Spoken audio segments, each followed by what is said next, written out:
How to receive text messages on two iPhones. To get started, first of all go ahead and open up the Settings application on your phone. Inside the Settings menu, go to your Apple account which displays your name. Proceed by tapping on iCloud as shown. Here, you can manage your storage and see which apps are using iCloud. Tap on See All under Save to iCloud to view the full list of apps.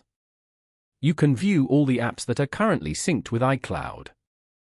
Scroll through the list and find Messages in iCloud, then tap on it. Turn on the toggle switch for use on this iPhone. This securely stores and syncs your messages across all your devices. Following these steps, you can easily receive text messages on two iPhones.